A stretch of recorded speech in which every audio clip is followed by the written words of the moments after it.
The Washington Student Achievement Council, in collaboration with many educational partners, is developing a statewide adult re-engagement framework. This PowerPoint will briefly provide context for this initiative, describe the main components, and explain where we are in the development. We welcome your feedback and participation. The large majority of jobs in our state require training after high school. We are not preparing enough Washington students, and growth is needed at every level of post-secondary credentials. And a strong pool of talented potential workers not only supports the workforce and the state's economy, but allows our community members to access family wage jobs and the financial, social, and health benefits that are associated with higher income levels. For those reasons, the state's educational attainment goals are that every adult aged 25 to 44 earn a high school diploma and 70% complete a post-secondary credential. While 90% have a high school diploma, only 52% have earned a credential, leaving many adults without the opportunity to be competitive for the majority of our jobs. The Roadmap Progress Report and Dashboard provides detailed metrics to explore the leading indicators of post-secondary success and allow the user to understand the stark gaps in opportunities by subpopulation and region. We won't get into those today, but it provides important context for this initiative. Those metrics point to 4 key challenge areas that must be addressed to increase educational attainment: closing gaps in high school and post-secondary completion for underserved populations, addressing affordability to provide access to quality pathways, engaging leaders in all regions of the state to learn and share policy and practice ideas, and returning adults would address each of the first 3 areas and aim to re-engage adults to complete a credential. There are over 1 million Washingtonians who are adults without a post-secondary credential and are not currently enrolled. 1/3 have participated in college, and 1/4 have accumulated significant credits. And while that's a large number of people who are partway there are reasons these adults did not complete previously. They often face circumstances impeding their progress. They're busy with family and work. They may not be able to commute. They may have debt to pay, and maybe did not have a good experience with higher education. And there are policies in place that present further barriers. Their credits might be too old, or the credits and experiences that they have may not count toward their program. They may have exhausted financial aid eligibility, or even owe a repayment or former fees. The vision for the Adult Re-Engagement Framework is to support returning adults to complete their credential so they can be competitive for today's jobs. Specifically, we want to identify those who have earned credits without completing and help them find the program that is right for them and support their completion. We've identified key principles to guide the work, and our team visits these at each step of the development. We want to engage broad participation from key partners in the development. We've done that through an advisory and technical team representing state and community-based executives, institutional leadership, institutional practitioners from enrollment services, continuing education, and faculty. We want to leverage the relevant successful efforts that are already going on throughout our state, use an equity lens, including as we identify and reach students and tailor support services and programs to meet their needs. We want to be sure that we're creating a system that will be statewide, serve more students, and be cost-effective and long-lasting. We'd like to support local and regional efforts since the majority of adults are place-bound.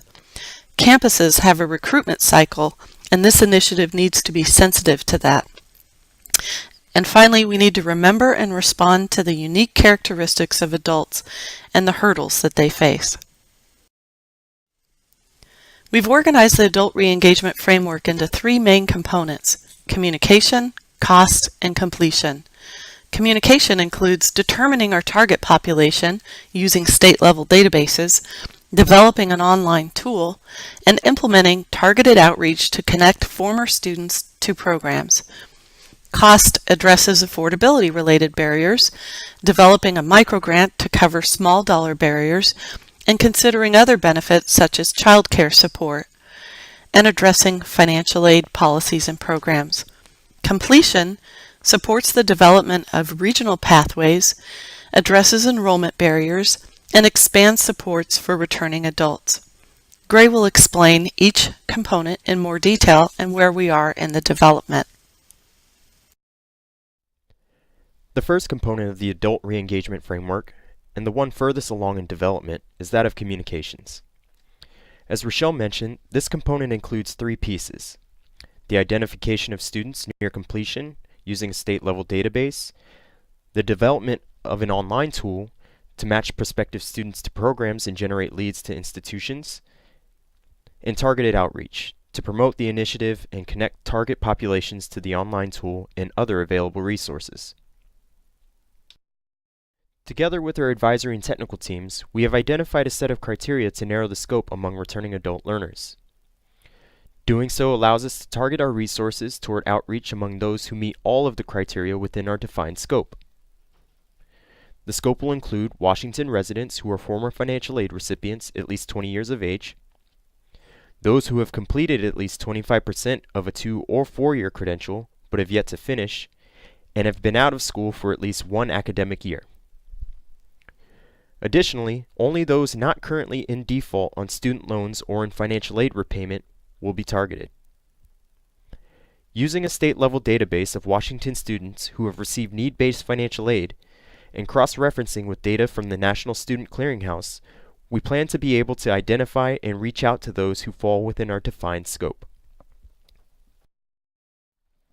The second piece of the communications component is the development of an interactive web tool. The overarching purpose of this tool is to provide pathways toward completion for returning adult learners by matching them to content and programs according to their individual academic and career goals, as well as to their unique needs. Once launched, this tool will provide prospective students with relevant and accurate information on academic programs, career options, and expected earnings based on academic interests. The tool will also pass user-provided contact information to matched institutions for outreach. Again, working with our technical team, we identify key features and functionalities to incorporate within the tool once developed. Organized into 3 buckets: user interface, education pathways, and career pathways, these features include things like a login capability for not only prospective students to be able to save profile information in search queries, but also institutions, so they have the ability to track student leads and report data back to the state. Additionally, the tool will capture user responses to a questionnaire and pass that information to institutions, providing the opportunity for more tailored resources and services for students. The tool will also have the ability to generate and send follow-up emails to prospective students once matched to a particular institution or program. Within education pathways, prospective students will be matched to programs and institutions based on filters selected by the user. Examples of these filters include field of study, delivery method, location, and possible institutional resources such as childcare, among others.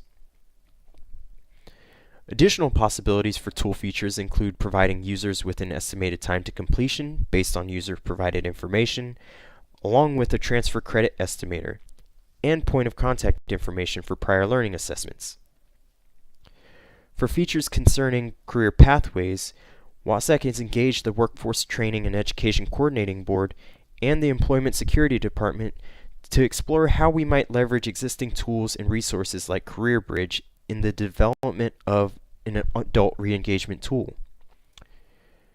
We anticipate posting an RFP for the online tool by the end of April, once we have collectively determined the degree to which existing tools might integrate. The third piece in the communications component is all about marketing. We have drafted a communications plan to help frame development of a brand for the overall initiative, as well as messaging for our target population.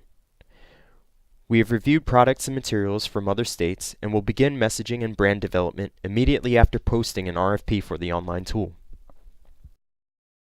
As WASAC moves to the next phase of the adult re-engagement framework, We will convene a meeting on April 20th with financial aid and partner agency program administrators, together with our advisory team, to discuss affordability barriers for returning adult students.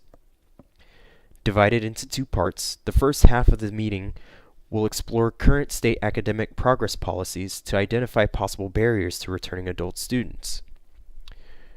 It will also scope the design elements for a statewide microgrant and explore approaches to statewide and campus-level messages related to affordability. The second half of the meeting will feature guest facilitation by Amy Ellen Duke from the Center for Law and Social Policy, or CLASP, and will highlight practices regarding coordination of public benefits and services provided by institutions such as advising and childcare. Additionally, this portion of the meeting will develop recommendations to align and improve state policies and programs. The last component of the adult reengagement framework is that of completion, which includes sharing effective practices that support adult learners, expanding partnerships with employers, establishing regional networks of support, and improving state-level policies to remove barriers for adult learners. To help facilitate some of these pieces, WASAC will host an effective practices exchange as a pre-conference workshop in November connected to our annual statewide conference called Pave the Way. As an event focused on strategies to advance equity, broaden access, and support completion among underrepresented student populations in higher education, the Pave the Way conference is an ideal vehicle to share the Adult Reengagement Initiative with policymakers and institutional leaders alike. As you can likely tell by now, the Adult Reengagement Initiative is made up of many moving parts. This slide reflects our next steps and anticipated timeline for each of the components previously discussed in this presentation. We anticipate vendor selection, messaging, and the designing of a microgrant to all conclude by the end of the spring. From there, we will move into development of policy and funding recommendations over the summer, as well as determine requirements for institution participation in the online tool. We will host the Effective Practice Exchange in the fall and begin piloting the online tool and the broader initiative as a whole in certain regions at that time as well. Thank you for viewing this webinar and for your interest in our work. For more information concerning Washington's Adult Reengagement Initiative and to follow our progress, please visit our website linked below. Thank you.